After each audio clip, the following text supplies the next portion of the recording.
Olá, terráqueos! Eu sou Luna, nutricionista e comunicadora, e se você clicou nesse vídeo é porque você tem alguma dúvida sobre transtornos alimentares. E eu prometo que até o final desse vídeo eu vou acabar com todas essas dúvidas. Mas antes eu queria pedir para você deixar aquele like, se inscrever no canal, ativar o sininho para não perder nenhum conteúdo novo. E se você gosta do meu trabalho e pode contribuir para mais ensaios como esse, tem o LivePix, tem o Apoia-se, mas você também pode se tornar membra ou membro do canal para ter acesso a conteúdos exclusivos da área de membros, como podcast, vlogs, bastidores e muito mais. E se você estiver precisando melhorar a sua relação com a alimentação ou tem algum transtorno alimentar, você também pode agendar uma consulta comigo. Todas essas informações vão estar aqui na descrição desse vídeo. Agora solta a vinheta, Mikael, e bora para o conteúdo.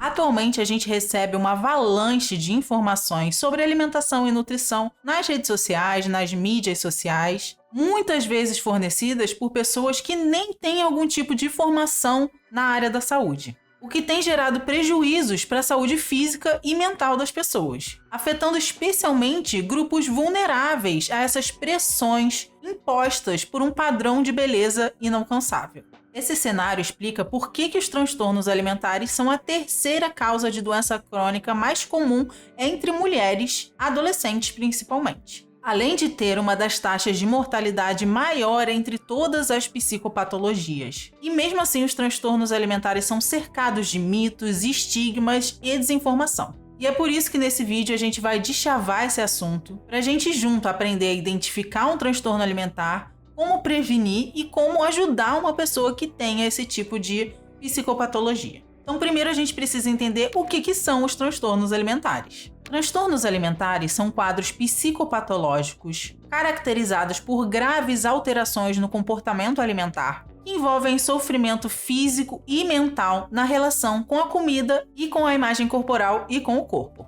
Eles são chamados de transtornos e não de doenças, exatamente porque a gente não consegue apontar uma única causa para esse transtorno. Não só individualmente, como coletivamente. Os transtornos alimentares são multifatoriais. Mas a gente sabe que eles afetam majoritariamente pessoas mais vulneráveis, como a gente falou. Então, adolescentes, jovens adultos, mulheres principalmente, população LGBT e a população negra e pessoas racializadas. De acordo com o Manual Diagnóstico e Estatístico de Transtornos Mentais, o famoso DCM-5, existem 8 tipos de transtornos alimentares e a gente vai falar um pouquinho sobre cada um deles. O primeiro é a anorexia nervosa. O termo anorexia deriva do grego. O prefixo an significa negação ou privação e a palavra orexi significa apetite. Ou seja, anorexia no grego significaria perda de apetite. No entanto, os primeiros relatos históricos da anorexia não foi por falta de apetite em si, mas sim por um jejum voluntário ou uma greve de fome autoimposta para práticas religiosas. Na Idade Média, inclusive, teve um surto das santas que praticavam o jejum, que ficaram conhecidas como santas anoréxicas. E a explicação mais provável para isso é que quando a gente teve um advento do cristianismo, quando surgiu o cristianismo, houve uma substituição drástica daqueles deuses com corpos gordos que representavam fartura, hedonismo na mitologia greco-romana, pelos deuses cristãos que eram deuses magros. E aí comer demais passou a ser sinônimo de impureza. A gula se converteu em um dos 7 pecados capitais e a rejeição aos alimentos foi eleita a punição preferida para alcançar estados de espiritualidade máxima. Atualmente, a anorexia é caracterizada por uma perda de peso intensa às custas de uma dieta extremamente restritiva. Tudo isso numa busca desenfreada por um ideal de magreza, que na maioria dos casos acompanha uma distorção da imagem corporal e também alterações no ciclo menstrual, devido a pouquíssima quantidade de gordura corporal. Essa restrição persistente na ingestão de alimentos acaba fazendo com que a pessoa que tem anorexia tenha um peso muito inferior ao adequado para pessoas do seu sexo, idade, altura, junto com um medo irracional de ganhar peso ou engordar e a perturbação da imagem corporal podem fazer com que a pessoa vivencie o peso, o tamanho ou a forma corporal diferente das reais. Além disso, a restrição alimentar extrema e a falta da ingestão adequada de nutrientes pode levar a uma série de outros problemas de saúde que afetam inclusive os nossos órgãos vitais. A anorexia também vem normalmente acompanhada com altos níveis de ansiedade, depressão e pensamentos suicidas. Alguns estudos mostram que de 20 a 40% das mortes de pessoas com anorexia é por suicídio. Pessoas anoréxicas têm 23 vezes mais chances de chegar a essa situação do que pessoas que não têm anorexia, mostrando o quão grave é esse transtorno alimentar. O segundo transtorno mais famoso é a bulimia nervosa. O termo bulimia também deriva do grego, em que bous significa boi e limos significa fome. Ou seja, seria uma pessoa com um apetite tão grande que poderia comer até um boi. A bulimia é caracterizada por episódios de compulsão alimentar, que é quando a pessoa consome uma grande quantidade de alimentos em um pequeno período de tempo, que podem acontecer várias vezes durante períodos de tempo da vida, que acontecem periodicamente com comportamentos compensatórios inadequados. A característica mais frequente em pessoas com bulimia é a falta de controle em relação à alimentação. Os episódios de compulsão costumam acontecer de forma escondida, quando a pessoa está sozinha, mas mesmo assim são acompanhados de sentimentos de culpa, vergonha e muito medo de engordar.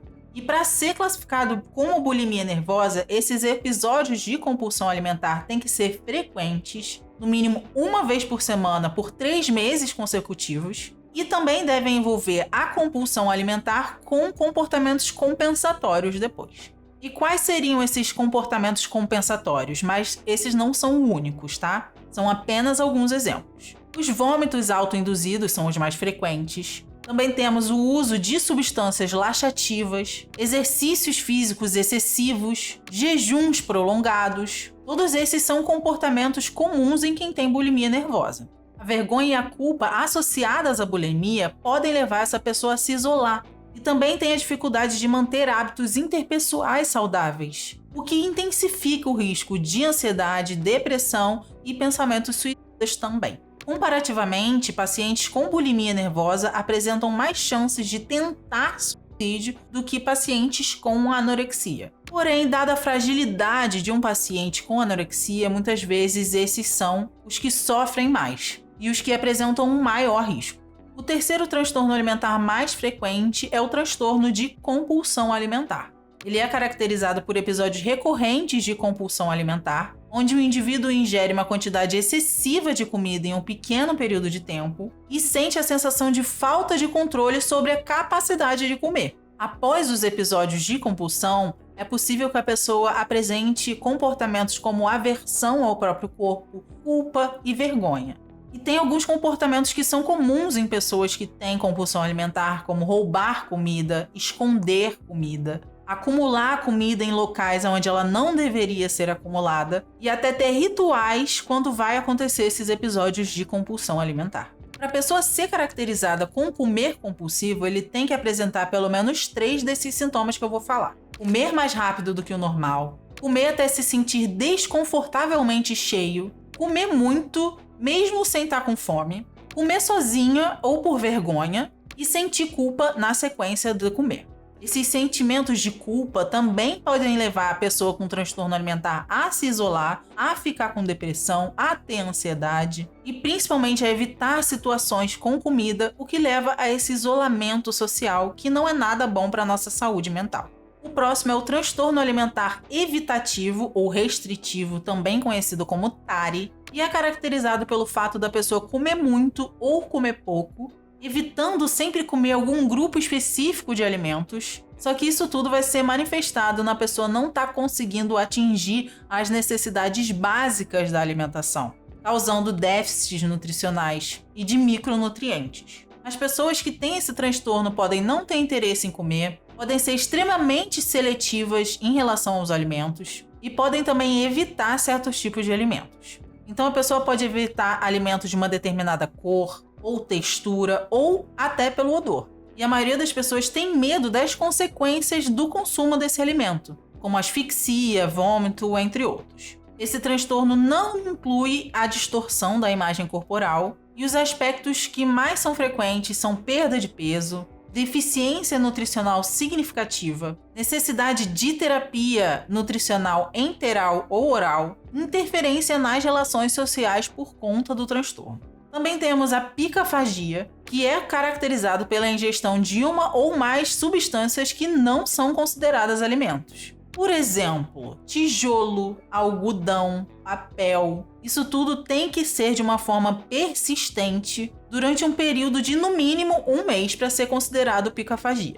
A picafagia é muito comum em mulheres grávidas que têm anemia ferropriva. Então, capaz de você já conhecer alguém que lambeu ou quis comer tijolo quando estava grávida. E ela pode durar vários meses e aparecer e desaparecer espontaneamente, principalmente em crianças. O sexto é o transtorno de ruminação, que as pessoas que têm esse transtorno, elas comem a comida e depois regurgitam para mastigar mais, para digerir mais essa comida, mas sem sensação de náusea, ânsia ou vômito involuntário. A comida pode ser cuspida ou reengolida, e algumas pessoas mastigam novamente a comida antes de reengolir. Essa regurgitação pode ser intencional ou involuntária e ocorrer várias vezes na semana, normalmente acontecendo todos os dias. E como a maioria das pessoas está ciente de que esse não é um comportamento desejado na sociedade, elas podem tentar esconder isso. De que forma? Botando a mão na frente da boca quando estão se alimentando, não comendo na frente de outras pessoas. E o problema disso é que regurgitar a comida e comer novamente vai fazer com que a gente não tenha uma ingestão de fato de todos os macronutrientes, micronutrientes, podendo gerar deficiências nutricionais. E é importante eu reforçar que nesses 3 últimos, o TARI, a ruminação e a picafagia, não tem alteração de imagem corporal, nenhuma relação direta com peso, emagrecimento e pressões estéticas. Temos também o transtorno alimentar especificado,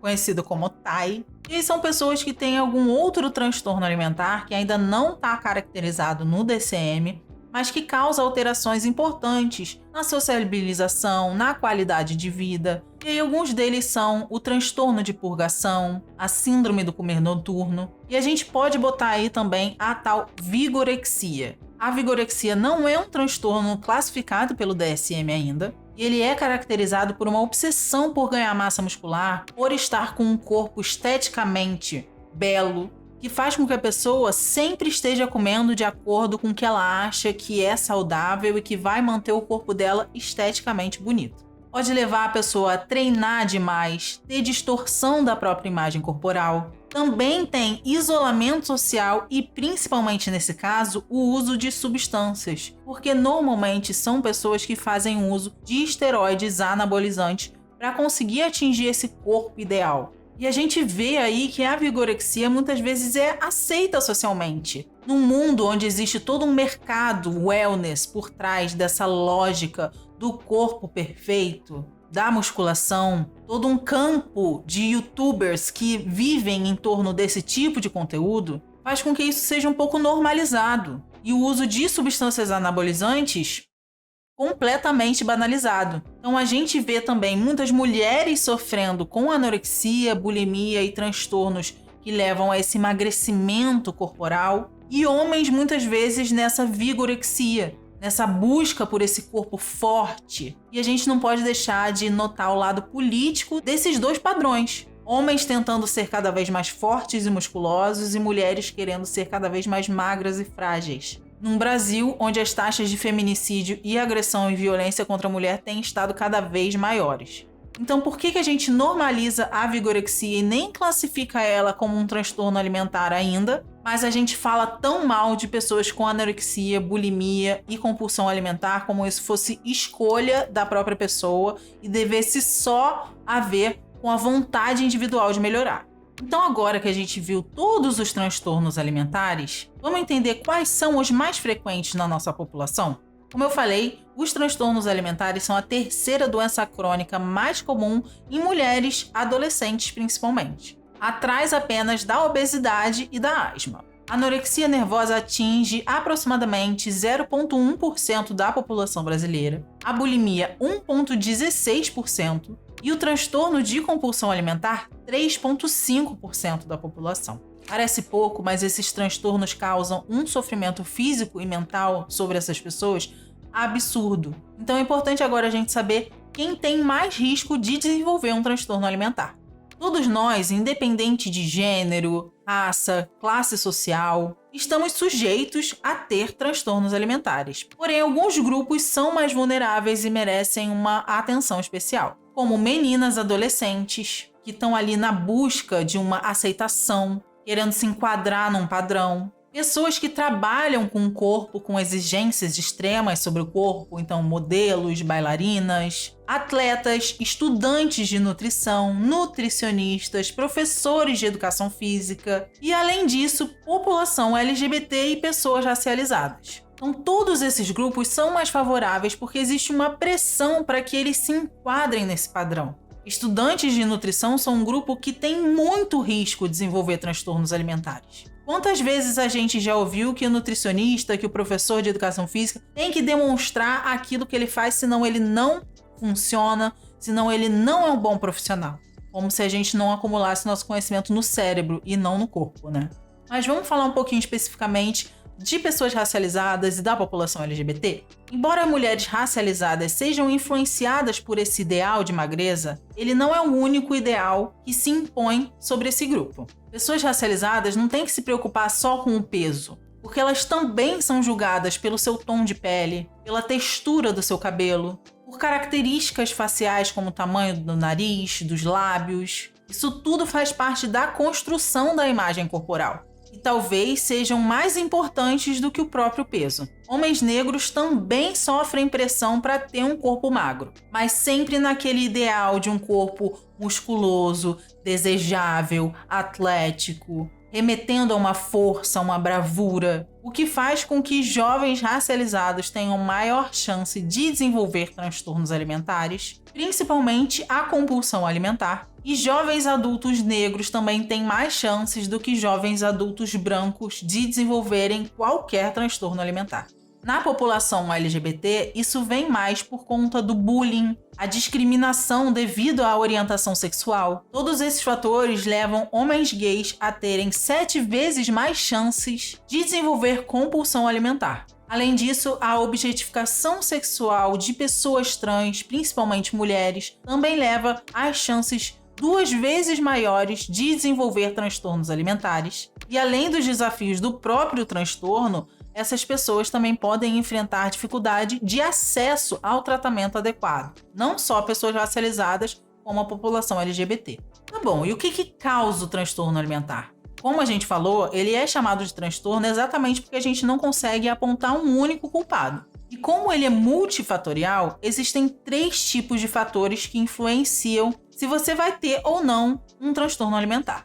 Os fatores que predispõem os transtornos alimentares são a genética, o metabolismo e influências fisiológicas, além do estado mental da pessoa. Os fatores que podem desencadear um transtorno alimentar são o ambiente que a pessoa vive, a cultura que ela está inserida, a família. A família, ela pode ser essencial no transtorno alimentar, como ela também pode ser o fator que gerou esse transtorno alimentar. Imagina você viver numa casa onde você, desde criança, tem restrição alimentar, passa por dietas restritivas, a família esconde alimentos, classifica eles como bons ou ruins. Isso tudo pode fazer com que a pessoa desencadeie um transtorno alimentar. Até também situações como um luto na infância e na adolescência podem desencadear transtornos alimentares. E os fatores que fazem os transtornos alimentares continuarem são também essas dinâmicas familiares, porque se a pessoa não muda esse ambiente, continua com essas pessoas que causam gatilhos emocionais, muito provavelmente vai ser muito difícil com que ela supere esse transtorno alimentar,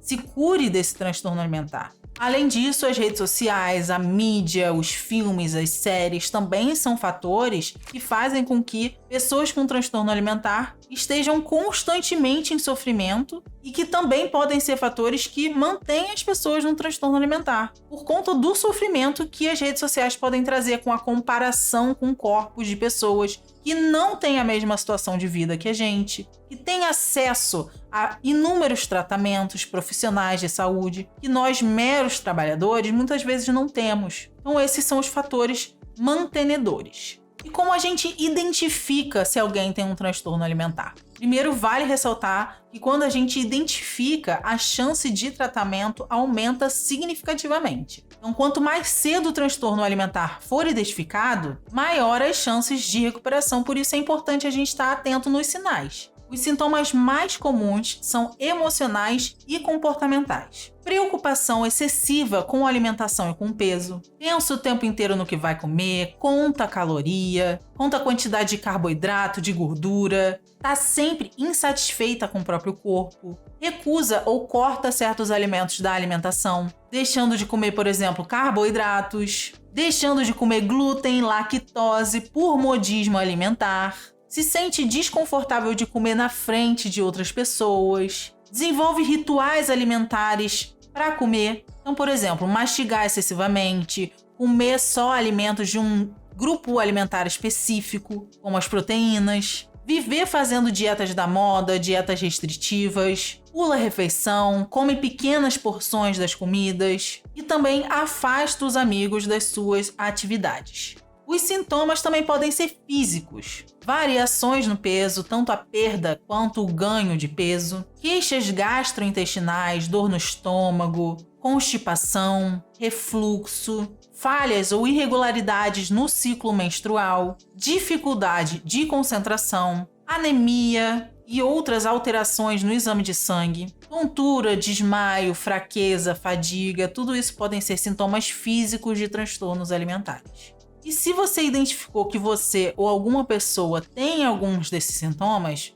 como é que é o tratamento para os transtornos alimentares? Então, como a gente falou, por ser uma condição complexa, com multifatores e também uma condição crônica, o tratamento precisa envolver uma equipe multidisciplinar com diferentes abordagens e também, se for possível, especificamente para transtornos alimentares. O time mínimo recomendado é de 3 profissionais, um psicólogo, um psiquiatra e um ou uma nutricionista. Outros profissionais podem ser também incluídos de acordo com a necessidade. Então, um educador físico, um gastro, um fisioterapeuta, qualquer outra especialidade que for fazer sentido nesse tratamento multidisciplinar. Tá bom, mas é possível a gente prevenir os transtornos alimentares? Sim, é possível a gente prevenir. A prevenção ela deve acontecer em vários níveis, inclusive. Nas escolas, com a educação alimentar e nutricional. No governo, com a regulamentação de canetas emagrecedoras e análogos do GLP-1.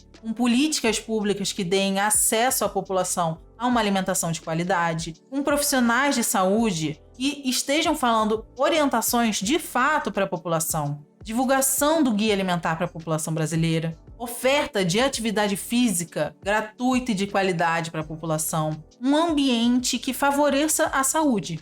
É óbvio que, como a gente viu, tem certos grupos que são mais vulneráveis e que a gente precisa prestar mais atenção, como as meninas, adolescentes, que são um grupo extremamente de risco. É importante que a gente também recuse essa cultura da extrema magreza que faz tão mal e prejudica tanto a nossa saúde física e mental, que é uma das principais causas desses transtornos alimentares. Nem todo transtorno alimentar se inicia com uma dieta restritiva, mas todo transtorno alimentar se iniciou com uma dieta restritiva.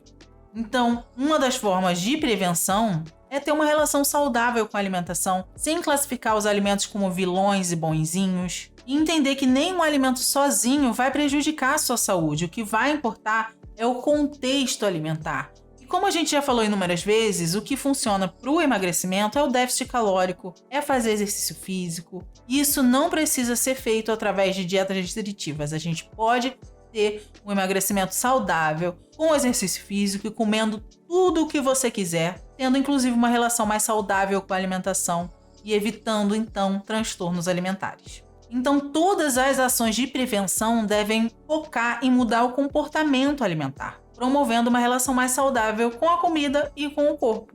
É importante a gente ter um olhar mais atento e individualizado sobre condutas e orientações médicas, com práticas menos engessadas, conservadoras, com menos estigmas, com respeito à diversidade, sem enquadramento em padrões determinados pela mídia, propiciando uma maior inclusão e pertencimento de pessoas com transtornos alimentares, promovendo uma vida mais saudável, mais feliz e com mais qualidade. Bom, se esse vídeo te ajudou a entender melhor os transtornos alimentares, compartilha ele com alguém que precisa ouvir essas informações. Me conta aqui nos comentários se você conhece alguém com transtorno alimentar ou se você é uma pessoa que tem transtorno alimentar. Pode deixar aqui suas dúvidas também, que caso eu não tenha sanado todas elas, eu vou vir aqui responder nos comentários. E se você chegou até o final desse vídeo, já deixa o like, se inscreve no canal, ativa o sininho para não perder nenhum conteúdo novo. E se você pode ajudar financeiramente o canal, a gente tem o LivePix, tem o Apoia-se, mas eu aconselho você a virar membra ou membro do canal para ter acesso ao conteúdo exclusivo da área de membros, leituras radicais, vlogs exclusivos e muito mais. E você também pode agendar uma consulta comigo caso você tenha um transtorno alimentar e esteja querendo melhorar sua relação com a alimentação. Basta clicar aqui na descrição que você vai ter todas as informações. Eu espero que esse vídeo tenha ajudado você. E é isso, por uma nutrição sem estigmas, sem preconceitos e mais igualitária. Beijos e até a vitória!